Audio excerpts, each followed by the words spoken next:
तो गाइस हमने क्या क्या कवर कर लिया था। हमने कवर कर लिया था कार्बोकेटाइन, राइट। उससे पहले फ्री रेडिकल, ये सब रिएक्शन इंटरमीडिएट की कैटेगरी में आते हैं। ठीक है, आज का जो हमारा टॉपिक है वो है कार्बेनाइन। कार्बेनाइन, देखिए कार्बेनाइन होता क्या है। अगर एक वर्ड में डिफाइन करना हो, सिंगल वर्ड में, तो सिंपल सी बात है कि नेगेटिवली नेगेटिवली चार्ज कार्बन। अगर किसी कार्बन पे नेगेटिव चार्ज है, मतलब इस तरीके से, तो एक जनरल वे में हम इसको कह सकते हैं कार्बेनाइन है। देखिए बनता कैसे है, मेरी बात ध्यान से सुनिए। मान लीजिए कार्बन है, वो किसी कोवेलेंट कोवेलेंट बॉन्ड से अटैच है एक्स से। ठीक है, इन दोनों के बीच कोवेलेंट बॉन्ड एग्जिस्ट करता है। और आप जानते हो कि ये बॉन्ड जो है वो दो इलेक्ट्रॉन से मिलकर बनता है, तो मैंने उसको ऐसे शो किया है। ठीक है, एक बॉन्ड के अंदर दो इलेक्ट्रॉन्स होते हैं, इतना तो यार सबको ही आता होगा। ठीक है, अब हुआ क्या, देखिए यहाँ पर मैं आपसे ये बोल रहा हूँ कि electronegativity of carbon is greater than electronegativity of x. अगर ये कंडीशन आ जाए कि एक्स एटम से ज्यादा इलेक्ट्रोनेगेटिव कार्बन एटम हो जाए, तो कार्बन एटम क्या करेगा, अपनी तरफ शिफ्ट कर लेगा इलेक्ट्रॉन्स को। और जो आपको ये दोनों इलेक्ट्रॉन्स गाइस इधर चले जाएंगे, और आपको इस तरीके से दिखेगा कि दो इलेक्ट्रॉन कार्बन के पास आ गए हैं with negative sign, and X पे प्लस चार्ज आ गया। तो ये जो फॉर्मेशन हुई है ना, इसी को हम कार्बोनाइन कहते हैं। इसी को हम कार्बोनाइन कहते हैं। क्लियर है। एग्जाम्पल के तौर पर देखिए, अगर आपसे कोई कहे मिथाइल कार्बोनाइन, मिथाइल कार्बोनाइन क्या होगा, तो सिंपल सी बात है, इस पे तो नेगेटिव चार्ज रहेगा ही।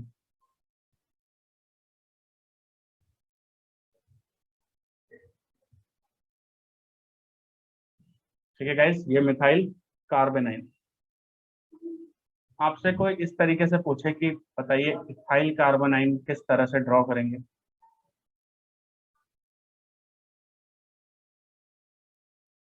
तो सिंपल सी बात है, पहले कार्ब, सॉरी यहाँ पे नेगेटिव चार्ज होगा यार, यहाँ आप नेगेटिव चार्ज प्लेस कर देना।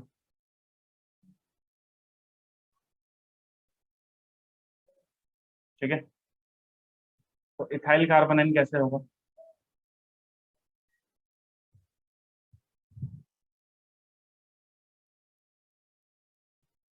इसे कहते हैं इथाइल कार्बोनाइन। क्लियर है गाइस, यहाँ तक कोई परेशानी है क्या किसी को? ये तो एकदम बस जस्ट इंट्रोडक्शन है। ठीक है, आई थिंक सबको ही क्लियर है। जल्दी से नोट कर लीजिए।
तो गाइस अब लिखिए आप कैरेक्टरिस्टिक्स।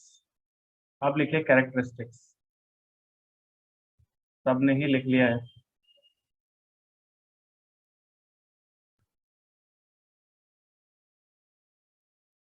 कैरेक्टरिस्टिक्स, किसकी कैरेक्टरिस्टिक्स की बात कर रहे हैं हम, कार्बोनाइन की। ठीक है, तो फर्स्ट कैरेक्टरिस्टिक्स लिखिए, द कार्बन। गाइस नोट्स आप सबके अच्छे से कंप्लीट होने चाहिए, नोट्स मैटर करते हैं। The carbon carrying the negative charge,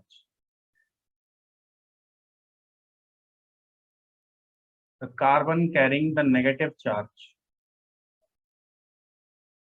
अच्छा, आपने जो अभी अभी एक एग्जांपल देखा था, एग्जांपल के तौर पर मैं आपको मिथाइल कार्बोनाइन की बात करता हूँ। मुझे बस यार इतना बता दो कि इसमें कितने इलेक्ट्रॉन्स हैं। इस कार्बोनाइन के पास कितने इलेक्ट्रॉन,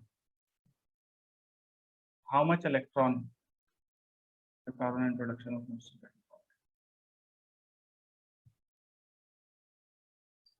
इस पे कितने इलेक्ट्रॉन है तो देखिए, दो, तो चार, तो छह, तो आठ। इसका ऑक्टेट कंप्लीट है, यानी 8 इलेक्ट्रॉन। ठीक है, और नेगेटिव चार्ज किस लिए है, क्योंकि इसने इलेक्ट्रॉन को एक्सेप्ट किया है। तो एक्सेप्ट किया है इसलिए नेगेटिव आया है, 2 इलेक्ट्रॉन को इसने एक्सेप्ट किया। ठीक है, तो मैं वही लिखवाना चाह रहा हूँ कि the carbon carrying the negative charge contains 8 electrons, contains 8 electrons, contains 8 electrons in the valence shell, in the valence shell, in the valence shell। ठीक है, और हम ये भी कह सकते हैं कि कंप्लीट ऑक्टेट। ठीक है, बी कैरेक्टरिस्टिक्स देखिए, बी कैरेक्टरिस्टिक्स। अच्छा, एक बात और, ये हाईली रिएक्टिव है, दे आर हाईली रिएक्टिव,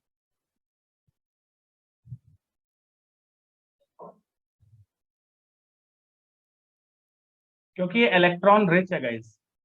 ये क्या है, इलेक्ट्रॉन रिच। तो रीजन लिखिए, because in them the carbon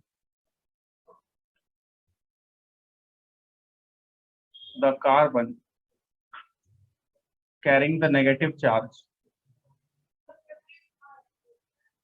carrying the negative charge,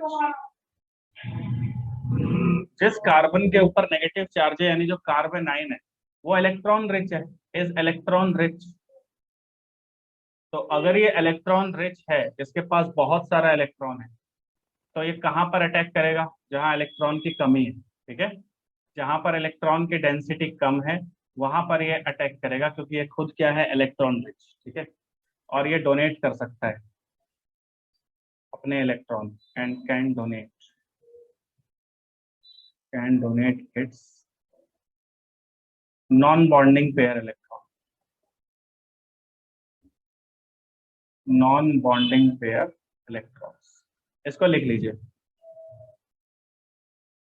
अच्छा, एक बात तो आप जानते ही हो, जो रिच इन इलेक्ट्रॉन होते हैं, जो रिच इन इलेक्ट्रॉन होते हैं, मतलब जो डोनेट कर सकते हैं, उसको हम क्या कहते हैं, उसको हम कहते हैं न्यूक्लियोफाइल। क्या कहते हैं, न्यूक्लियोफाइल। तो ये भी लिख लीजिए यहाँ पर, it can behave,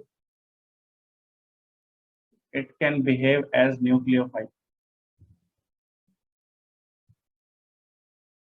I hope ये सब आपको छोटे छोटे टर्मिनोलॉजी क्लियर होगी कि न्यूक्लियोफाइल क्या होता है। वैसे हम आने वाली क्लासेस में जब अटैकिंग रिएजेंट की बात करेंगे, तब हम इलेक्ट्रोफिलिक और न्यूक्लियोफिलिक एडिशन के तहत हम ये सारी चीजें फिर से देखने वाले हैं कि इलेक्ट्रोफाइल क्या होता है, न्यूक्लियोफाइल क्या होता है, किस तरह से अटैकिंग होती है। ठीक है, एक लास्ट कैरेक्टरिस्टिक देखिए क्या होता है, ये डायमैग्नेटिक हुआ करते हैं। ठीक है, ये कैसे होते हैं, डायामैग्नेटिक।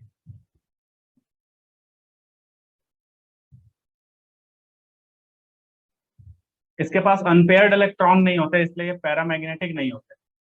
ठीक है, इस पे इलेक्ट्रॉन पेयर्ड होते हैं, तो इसलिए ये डायामैग्नेटिक होते हैं। क्लियर है, जिसके पास अनपेयर्ड इलेक्ट्रॉन होता है वो डायमैग्नेटिक, अनपेयर्ड इलेक्ट्रॉन होता है वो पैरामैग्नेटिक होता है, और जिसके पास अनपेयर्ड इलेक्ट्रॉन नहीं होता वो डायामैग्नेटिक होता है। क्लियर है गाइस।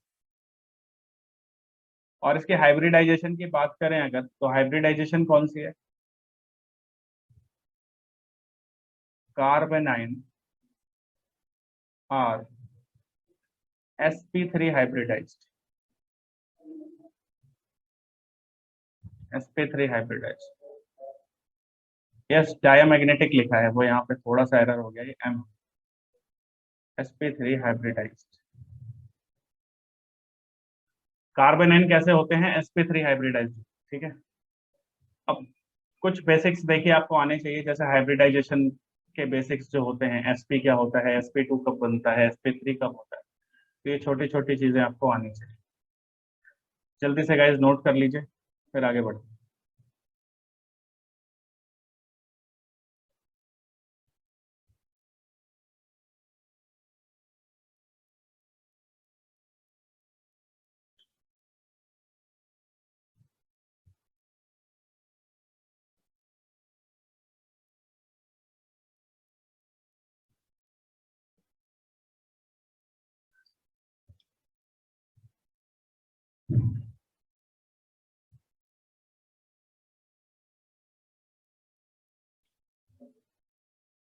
ठीक है, तो कार्बन एन के बारे में आई थिंक इतना सफिशिएंट है, क्योंकि हर चीज हर पॉइंट आपको क्लियर होगा।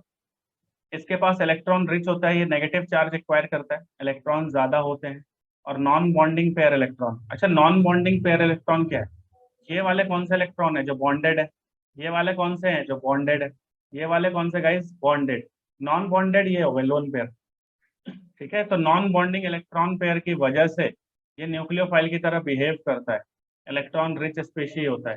ये कहाँ अटैक करेगा? जहाँ पे इलेक्ट्रॉन डेंसिटी की कमी होगी। ठीक है, ये चर्चा हम कर चुके हैं, और इसीलिए ये न्यूक्लियोफाइल की तरह बिहेव करता है। डायामैग्नेटिक मैंने बताया था, अगर अनपेयर्ड इलेक्ट्रॉन होते हैं तो डायामैग्नेटिक, और सारे इलेक्ट्रॉन पेयर्ड होते हैं, मतलब अनपेयर्ड अगर कोई नहीं होता ऑर्बिटल में तो वो डायमैग्नेटिक होता है। और ये sp3 हाइब्रिडाइजेशन एक्वायर करता है। ठीक है गाइस, तो आगे बढ़ते हैं, अब देखते हैं स्टेबिलिटी को लेकर।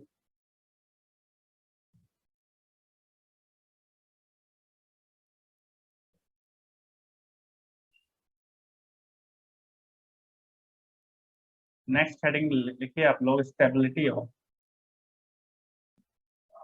Carbon, stability of carbon.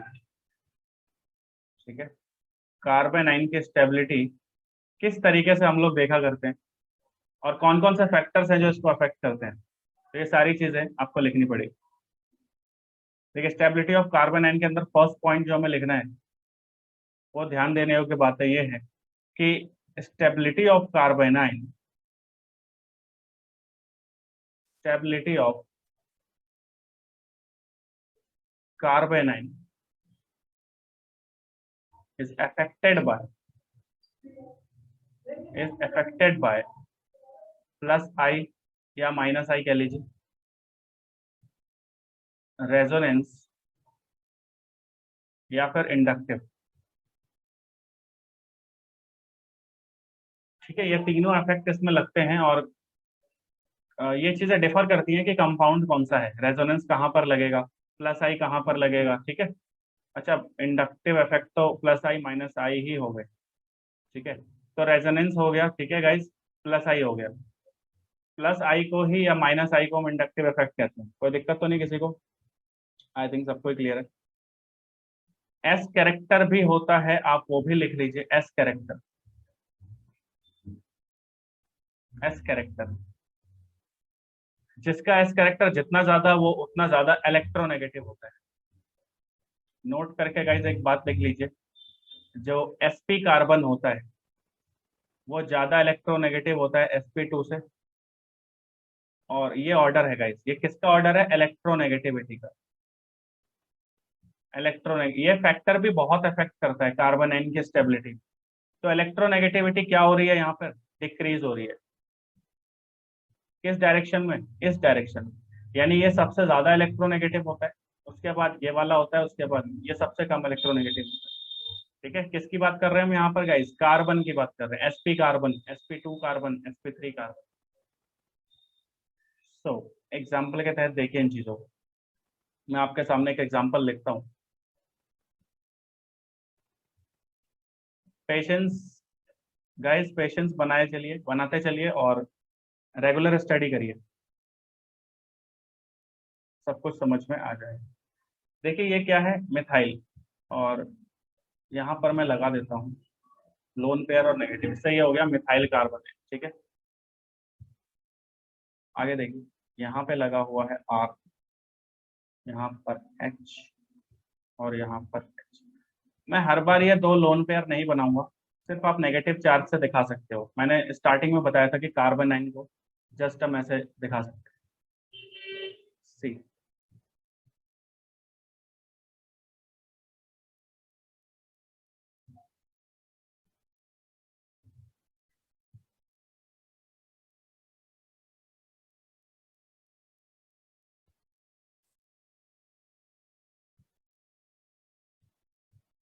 आप मुझे जरा सोच कर बताइए कि इसमें सबसे ज्यादा स्टेबल कौन होगा।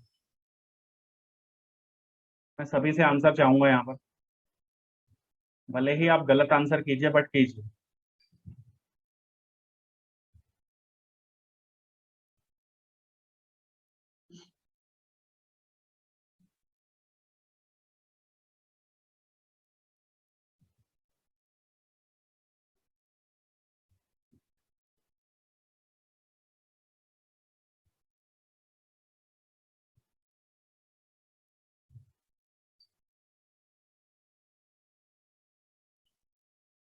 सी डी। प्रतीक।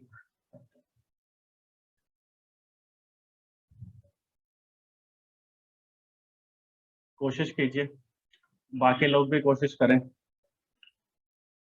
अच्छा, एक एक जनरल बात मैंने कल बताई थी आपको। क्या बताई थी देखिए, मैंने ये बोला था कि अगर चार्ज कम होगा तो स्टेबिलिटी क्या होगी गाइस, इंक्रीज। और अगर चार्ज ज्यादा होगा तो स्टेबिलिटी क्या हो जाएगी, डिक्रीज। ठीक है, तो इस बात को थोड़ा सा आप ध्यान रखिए। यहाँ पे देखिए, नाउ कोमल डी, ओके। देखिए, मैं एक बात बताऊं, छोटी सी बात है यार, अल्काइल ग्रुप्स लगे हुए हैं, ये 3 अल्काइल ग्रुप्स लगे हुए हैं। ये इधर इलेक्ट्रॉन्स को पुश करेंगे, इधर इलेक्ट्रॉन्स को पुश करेंगे। अब ये सब क्यों करेंगे। हाँ जी, हेलो। देखिए, ये 3 अल्काइल ग्रुप्स लगे हुए हैं और ये क्या करेंगे, इलेक्ट्रॉन्स को इसकी तरफ पुश करेंगे। तो ये पहले से ही नेगेटिव है, अगर और ज्यादा इलेक्ट्रॉन्स इसकी तरफ आएंगे तो इस नेगेटिव चार्ज, ये नेगेटिव चार्ज तो बढ़ जाएगा। मेरी बात सुनिए आप ध्यान से, नेगेटिव चार्ज इसका बढ़ जाएगा। तो नेगेटिव चार्ज बढ़ जाएगा तो ये स्टेबल कहाँ से हुआ। ठीक है, ए, ओके। अब सुनिए, यहाँ पर आइए, यहाँ पे दो तरफ से इलेक्ट्रॉन्स आ रहे हैं। अल्काइल ग्रुप्स क्या करते हैं, इलेक्ट्रॉन्स को पुश किया करते हैं। तो इधर क्या होगा गाइज, नेगेटिव चार्ज इसका बढ़ेगा ऑब्वियसली। इधर भी एक तरफ से इलेक्ट्रॉन्स आ रहे हैं, तो कुछ तो यहाँ भी बढ़ेगा। लेकिन यहाँ पर ऐसा कुछ नहीं है, तो ये सबसे ज्यादा स्टेबल है। ऑर्डर हमारा इस तरह से हो गया। तो मोर स्टेबल कौन है, ये वाला। लेस स्टेबल कौन है, ये वाला। स्टेबिलिटी के अकॉर्डिंग बताना था मैंने, इलेक्ट्रोनेगेटिव। अच्छा अच्छा, नहीं इलेक्ट्रोनेगेटिव नहीं, स्टेबिलिटी के अकॉर्डिंग। तो गाइस ऑर्डर क्या बना, a greater than b greater than c greater than. Again इस टेबल को, छोटी सी बात को याद रखिए, चार्ज जितना कम होगा उतनी स्टेबिलिटी ज्यादा होगी।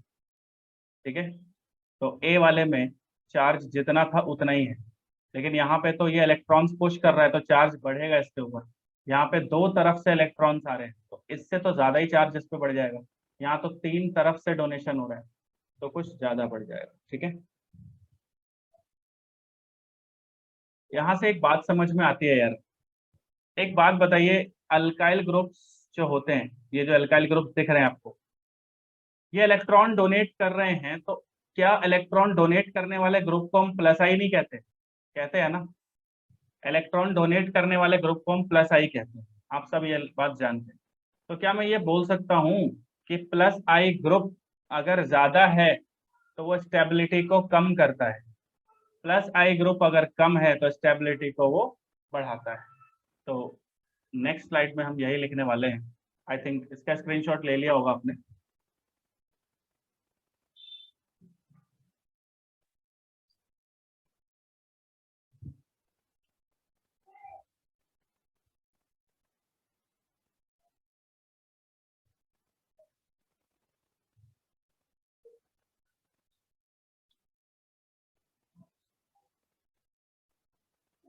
नोट करके एक बात लिख लीजिए, नोट करके गाइस एक बात लिख लीजिए,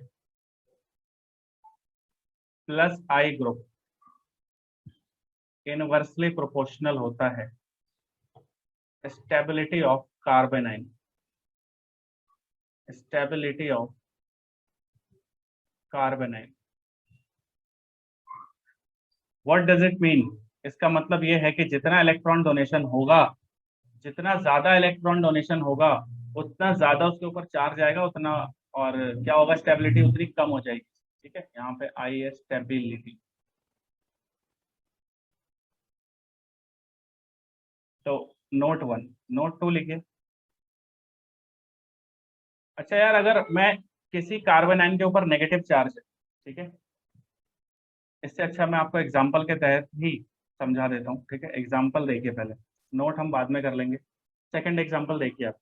मान लीजिए आपके सामने CH3Cl लिखा हुआ है, CH3, या मान लीजिए सिर्फ इतना ही है, ये A, और B है आपका नेगेटिव Cl, C है आपका CH negative Cl, Cl, and D है आपका C Cl, Cl, और इसके नीचे भी Cl।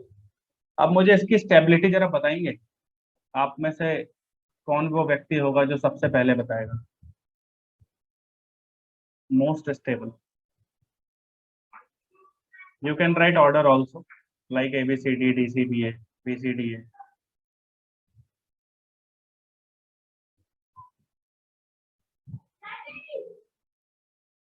A B C D यानी A मोस्ट स्टेबल है।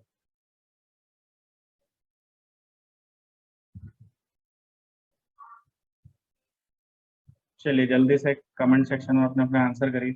DCBA,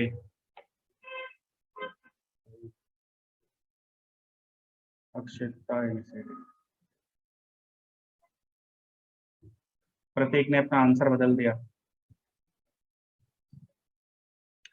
देखिए यार, मेरी बात सुनिए ध्यान से। चलो, जिन्होंने भी आंसर किया बहुत ही अच्छी बात है। जब भी आप आंसर करते हो तो बी इंश्योर कि आपने अच्छे से क्वेश्चन को जज किया है। Cl क्या होता है? Cl माइनस आई ग्रुप है। माइनस आई ग्रुप क्यों है? क्योंकि इसकी इलेक्ट्रोनेगेटिविटी ज्यादा होती है कार्बन के रेस्पेक्ट में, और ये क्या करता है, इलेक्ट्रॉन को अपनी तरफ शिफ्ट करता है। यहाँ पर क्लोरीन अपनी तरफ शिफ्ट करेगा, ये वाला क्लोरीन अपनी तरफ शिफ्ट करेगा, यहाँ पर ये क्लोरीन अपनी तरफ, ये अपनी तरफ, और ये अपनी तरफ शिफ्ट करेगा। तो एक बात बताइए, अगर इस वाले क्लोरीन ने, अगर इस वाले क्लोरीन ने, देखो यहाँ पे आपको मैं समझा दूं, अगर नेगेटिव चार्ज को इधर वो खींच रहा है अपनी तरफ, तो ये नेगेटिव थोड़ा सा कम होगा, यानी मान लो पहले नेगेटिव इतना था तो अब इतना हो जाएगा। ठीक है, आई होप आप मेरी बात को समझ पा रहे हो, नेगेटिव को कम करेगा। लेकिन यहाँ पे एक ही क्लोरीन है जो नेगेटिव को कम कर रहा है, और चार्ज जितना कम होगा स्टेबिलिटी उतनी इंक्रीज होगी। लेकिन यहाँ पर तो दो दो क्लोरीन खींच रहे हैं, इधर से भी ये खींच रहा है इस नेगेटिव को, और इधर से इस नेगेटिव को ये खींच रहा है, तो चार्ज तो बहुत ज्यादा कम हो जाएगा, स्टेबिलिटी इससे तो ज्यादा होगी बी से। डी में तो भाई साहब 3 क्लोरीन आ गए, तो 3 क्लोरीन तो सबसे ज्यादा इलेक्ट्रॉन को अपनी तरफ शिफ्ट कराएंगे। इसका मतलब नेगेटिव सबसे ज्यादा कम होगा, और सबसे ज्यादा कम होगा इसलिए सबसे ज्यादा स्टेबल होगा। तो ऑर्डर है मोस्ट स्टेबल, फिर उससे कम, फिर उससे कम, और ए वाला तो लीस्ट स्टेबल है, क्योंकि यहाँ पर इसके चार्ज को कम करने के लिए कोई माइनस आई ग्रुप नहीं लगा हुआ है। तो ये स्टेबिलिटी का ऑर्डर है। तो इसका मतलब मैं ये समझूं कि माइनस आई ग्रुप अगर ज्यादा हुआ तो स्टेबिलिटी ज्यादा होगी, और माइनस आई ग्रुप कम हुआ तो स्टेबिलिटी कम होगी, यानी डायरेक्टली प्रोपोर्शनल है स्टेबिलिटी ऑफ कार्बन आयन की। डायरेक्टली प्रोपोर्शनल है स्टेबिलिटी ऑफ कार्बन आयन की। डायरेक्टली प्रोपोर्शनल का क्या मतलब है? इसका मतलब ये है कि माइनस आई ग्रुप अगर ज्यादा लगा होगा, यानी कि इलेक्ट्रॉन विदड्रॉइंग ग्रुप, इसको क्या कहते हैं, माइनस आई ग्रुप को इलेक्ट्रॉन विदड्रॉइंग ग्रुप, यानी इलेक्ट्रॉन को अपनी तरफ शिफ्ट कराने वाले, खींचने वाले, इलेक्ट्रॉन विदड्रॉ करने वाले। तो इलेक्ट्रॉन्स विदड्रॉइंग ग्रुप अगर लगे हों तो स्टेबिलिटी ऑफ कार्बन आयन ज्यादा होती है। अगर ये इंक्रीज करेगा तो ये भी इंक्रीज करेगा, ये डिक्रीज करेगा तो ये भी डिक्रीज करेगा, सिंपल। और इसको हमने समझ लिया फ्रॉम एग्जाम्पल। तो जल्दी से आप इसको नोट कर लीजिए, देन आगे बढ़ते हैं।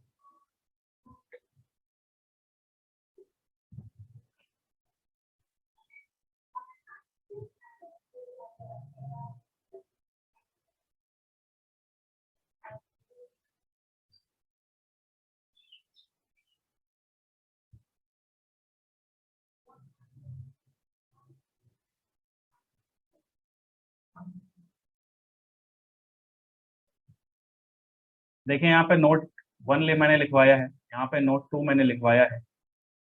आप चाहें तो नोट 3 लिख लें। वैसे तो एक ही जैसी बातें हैं, बट फिर भी।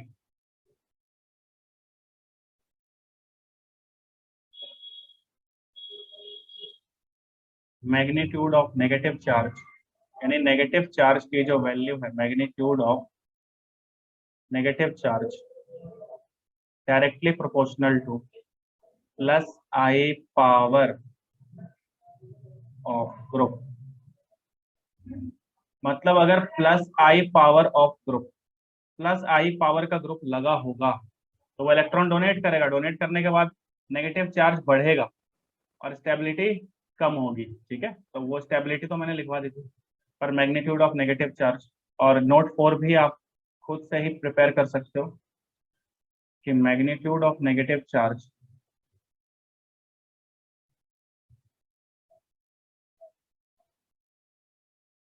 जो होगा। अच्छा, यहाँ पे देखिए, अगर माइनस आई ग्रुप लगा है तो नेगेटिव चार्ज कम हो रहा है कि नहीं? तो ये इनवर्सली प्रोपोर्शनल होगा माइनस आई ग्रुप के। गाइस, ये स्टेबिलिटी नहीं बता रहा मैं नेगेटिव चार्ज का मैग्नीट्यूड बता रहा हूँ। और मैग्नीट्यूड के हिसाब से हम डिसाइड करेंगे कि स्टेबल है कि नहीं। जैसे अगर मैग्नीट्यूड नेगेटिव चार्ज का बहुत ज्यादा है तो स्टेबिलिटी कम है, ऑब्वियसली, क्योंकि नेगेटिव चार्ज ज्यादा है उसके ऊपर। अगर नेगेटिव चार्ज बहुत कम है, बहुत कम है, तो हम कहेंगे स्टेबिलिटी बहुत ज्यादा है। और वो डिपेंड करता है प्लस आई पावर और माइनस आई पावर। सो इसको नोट कर लीजिए जल्दी से, फिर आगे बढ़ते हैं।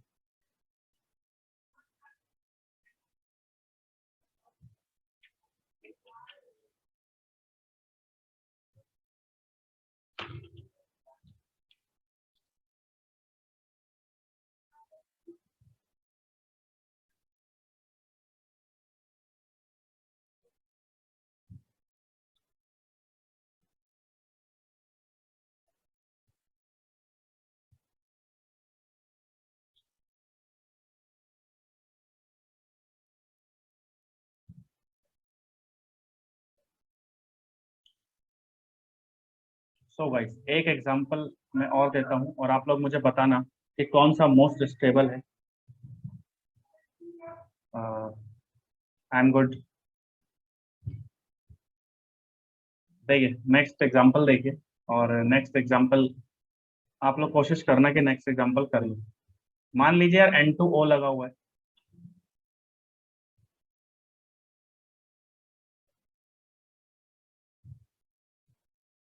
और इधर CH2 नेगेटिव, ये A है। आप ध्यान से देखते रहिए बस, है ना।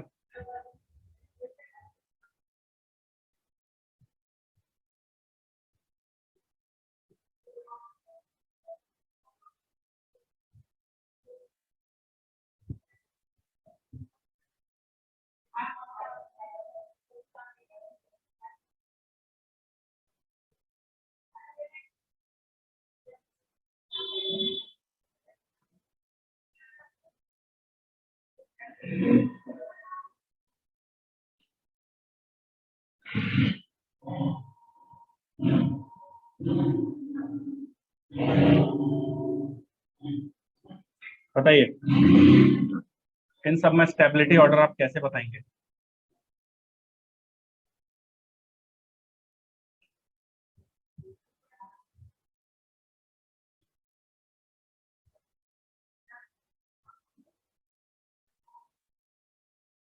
Let me see your answer. जल्दी से अपने आंसर करिए और सोचिए। थॉट प्रोसेस को आप थोड़ा सा एनहेंस कीजिए और बताइए कि कौन सा ज्यादा स्टेबल होगा और कौन सा स्पेशली कम स्टेबल होगा।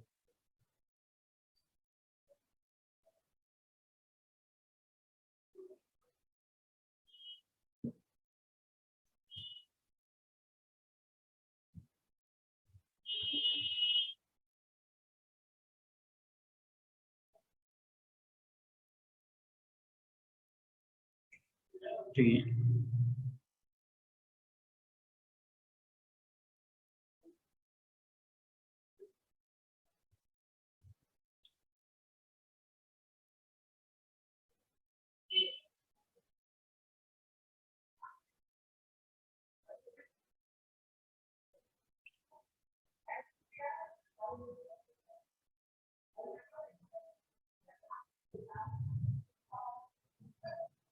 DCBA प्रतीक ABCD।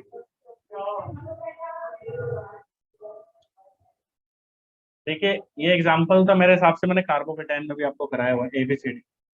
चलिए मेरे पास सही आंसर भी आ गए हैं, ABCD ही होगा। ठीक है, मैं हर बार एक ही जैसा आंसर क्यों कर रहा हूँ। देखिए यहाँ पे एग्जैक्टली बात ही वही है।